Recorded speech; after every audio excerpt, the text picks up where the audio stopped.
За сайн бацхан уу Цэнгэг усны нууц байгаль хамгаалах төвөөс бэлтгэн хүргэдэг энэ удаагийн подкаст та бүхэнд хүрэхэд бэлэн болсон байна. Манай энэ удаагийн зочноор одоо хог хаяг лавчны бохирдол хариуцсан нэгэн мэрэгчлэн оролцож байна. За ингээд өөрийгөө танилцуулаад өнөөдрийн дугаараар одоо ямар мэдээлэл үзэгчдэд маань хүргэх вэ? Тэр талаараа яриад өгөөч. За сайн бацхан уу бүгдэнд нь өнөөдрийн мэндийг хүргэе. Намайг гişиг жаргал гэдэг Цэнгэг усны нууц байгаль хамгаалах төвийн орчны бохирдол хог хаяг хариуцсан мэрэгчлэн байгаа. Тэгэхээр өнөөдрийн подкастаар бид нар компост бордооны тухай одоо ерөнхий мэдээлэл, компост бордоо хийх аргачлалын тухай ерөнхий ойлголтыг өгөхөөр байгаа. За ер нь компост бордоо гэж яг юу хэлдэг вэ? Одоо ингээд үзэгчид маань, сонсогчид маань ингээд энгийн үгээр ойлгож авахар магадгүй компост бордоо гэж юу байдаг талаар мэдэхгүй хүн байж бас магадгүй. За компост бордоо гэдэг маань хүнсний хаягдал, за навч, модны мөчир зэрэг органик хаягдал материалыг ашиглаад тэр материал маань байгалийн жамаар задралд ороод за тэгээ шинэ төрс болох үйл явцыг л компост бордоо гэж нэрлэдэг байгаа. За тэгвэл компост бордоог ер нь хийж эхэлснээр тухайн өрхөд эсвэл байгаль орчинд их дэлхийдтэй ямар тийм давуу тал болох вэ? За хүнсний бүтээгдэхүүн буюу одоо компост бордооны маань түүхий байгаа тийм хүнсний хаягдал. За энэ маань өөрөө үйлдвэрлэх үйл явцад нь маш их хэмжээний одоо ус. За тэгээд талбай, эрчим хүч зэрэг маш олон зүйлийг ингээ хэрэгэлдэг штэ. Тэгээд энэ хоол хүнсийг одоо хэрэглэхгүй байснараа энэ бүх нөөцөл үр ашиггүй болоод тэгээд том зургаараа эднээс бол бид нар одоо сэргийлж чадах байгаа. За нөгөө талаараа яг өрхийн хэмжээнд бол хог хаягдлаас үүдэж одоо эвгүй үнэр гарах. Ялангуяа тэр одоо хүнсний хог хаягдал чинь нэлээд тийм эвгүй үнэр гаргадаг шүү дээ. Ингээ хогтой зүгээр жирийн юм хогноотой нөлөөлөд ажиллахаар за тэрнээс бол одоо сэргийлж чадчихаа. За тэгээд бас хог хаягдлыг ангилан ялгах аргад бол одоо өрх суралцах зэрэг нөлөөллөг бол үзүүлнэ. Ер нь зүгээр ногооны хал магадгүй ногооны хальс ер нь хүнсний хог хаягдал дангаараа хөрсөнд хэр хугацаанд задардаг вэ? Хүнсний хаягдлаас шалтгаална. Одоо жишээлбэл ямар нэгэн жимс ногооны хальс ч юм уу те жимсний хальс бол одоо 2-5 сарын хугацаанд ч юм уу. За тэгээ яс бол арай илүү удаан гэх мэтчлэн байдаг. Тэгээд эдгээр чинь нөгөө нэг яг хөрсөн чингэх явцдаа ямар нэгэн тийм шингэн одоо бохирдол гаргадаг ч юм уу те тэр нь ингээ хөрсөн чингэн за эсвэл ингээд эвгүй үнэр гараад тэгээд шавж цугларах ч юм уу тэгээд тэр чинь нөгөө цаашлаад тэнд ямар нэг ингээд өвчин үүсэх те тийм одоо орчин нөхцөл нь болоод байгаа гэж хэлж байна.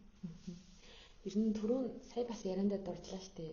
Одоо магадгүй яс бол газар тэтгий хугацаанд гээд одоо компост бордоо хийхэд яг ямар хүнсний хаягдал хийх вэ? Одоо зүгээр одоо эдсэн махныхаа ясыг хүртэл хийжэж болох уу? Одоо миний сонссноор бол цитрусын төрлийн жимс хийж болдоггүй гэж байсан. За компост бордоо хийхэд бол хүнсний хаягдал буюу за ихэвчлэн одоо эхний ээлжинд хийж байгаа бол ногооны хальсуудаар эхлүүл зүгээр. За ногооны хальс, өндөгний хальс, кофений шаар гэх мэтчлэн. За таны хэлсэнчлэн цитрусын төрлийн жимс бол хийгээд хэрэггүй. Жимс болон ногоо одоо сонгон за тэгээд одоо жүрж ч юм уу тийм цитрусын төрлийн жимс хийхгүй байх хэрэгтэй. За мөн хоолны үлдэгдэл компост бордоонд бол хийхгүй. Одоо нөгөө нэг махны үлдэгдэл эсвэл ийм гурилны үлдэгдэл ч юм уу хийхгүй байл зүгээр. За тэгээ цаасан хаягдал бас хийж болно. Тэгээ нөгөө нэг ийм одоо жишээлбэл махны үлдэгдэл хийчих юм бол илүү нөгөө тэр компост бордоо маань боловсралтын явц нь удаашраад тэр одоо махны үнрээр нь янз бүрийн шавж цуглах ч юм уу эвгүй үнэр илүү их гарах гэх мэтчлэн нөлөөг бол үзүүлдэг. За тэгээд тэр ясны хаягдлыг бас ашиглаад органик бордоо хийдэг бас тийм үйлдвэрүүд бол Монголд байдаг. Тийм тусдаа бас байгаа. Тэгэхээр бол яг одоо хүнсний ногоогоор компост бордоо хийж байгаа тохиолдолд энэ хүнсний ногооноос өөр бусад төрлийн зүйлийг хийхгүй байсан нь зүгээр юм байна тийхгүй. Ер нь компостоо одоо яг ямар савнд хийх вэ те зүгээр таасан одоо гэртээ байдаг нэг хуванцар төмпөнд ч юм уу эсвэл төмөр төмпөнд ч юм уу хийж болох уу ямар савнд хийвэл илүү тохиромжтой одоо компостлох үйл явцыг хурцсах ч юм уу давуу тал. За компост бордоог ерөөхдөө бол модон савнд буюу одоо агарын солилцоо явагдах боломжтой саунд хийвэл зүгээр. За заавал мод хийхгүйгээр мод хуунцар төмөр зэрэг материалтай савг бол ашиглаж болно. Нөгөө хүнсний хаягдлаа цуглуулгахдаа нэг тийм саунд хийж болно. За тэгээд яг хийхдээ бол хөвчлэн модон сав байвал зүгээр. За тэгээд ийм юунд дааван доторлоготой. Тэгээд дааван доторлогоороо хийснээрээ илүү нөгөө боловсруулалтын явцыг нь хурцгаах, төрөсгөх, гарын солилцоо сайн болох боломжтой байдаг учраас модон саунд хийвэл зүгээр байдаг.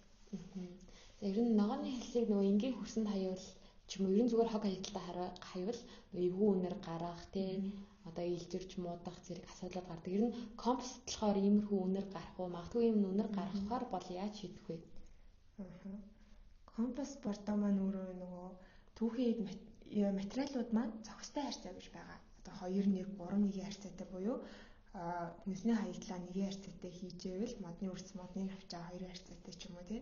Тэгж хийгээд нөгөө нэг ногоон бор тэр хоолны үлдэгдэл хоолны тэр ногоон бор түүхийдүүдээ яг зохистой харьцаагаар нь хийснээрээ ямар нэгэн эвгүй үнээр гарахгүй яг тэр нөгөө компост болох явц маань илүү ингэж явагдана, боловсруулалтын явц маань илүү явагддаг байгаа.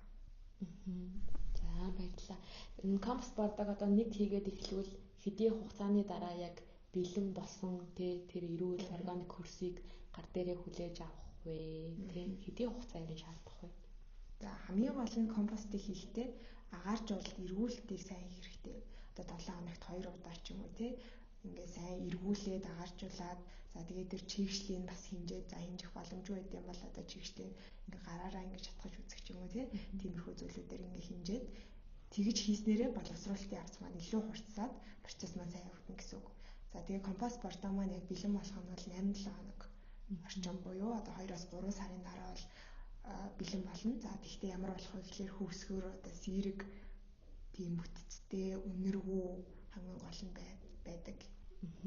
Тэгээд бэлэн болсон хөрсөө юунд ашиглах вэ? Зүгээр гэрийнхээ гадаа тарьсан мод цэцэгэнд ашиглаж болох уу?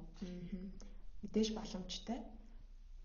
Одоо ямар нэгэн газар тариалан эсвэл цэцэрлэгийн хөрс хүлэмжинд ашиглана. За тэгээ модондоо ашиглана.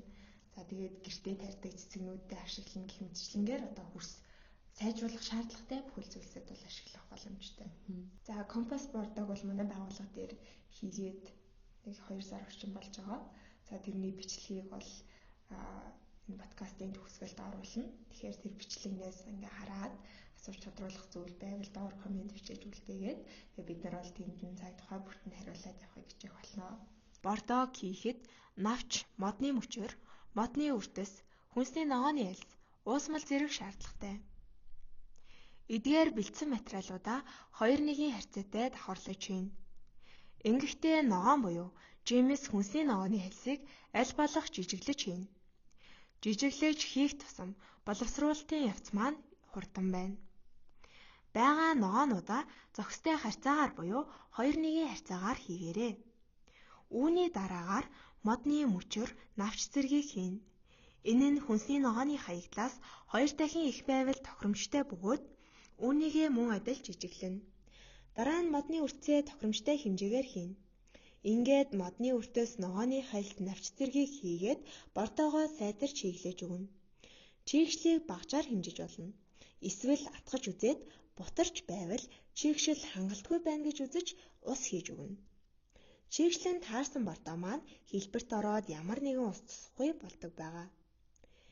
Ингээд бордоогоо сайтар хутгаж агааржуулалт эргүүлэлтийг хийснээр боловсруулалтыг хурцгаж процессыг сайн явуулдаг.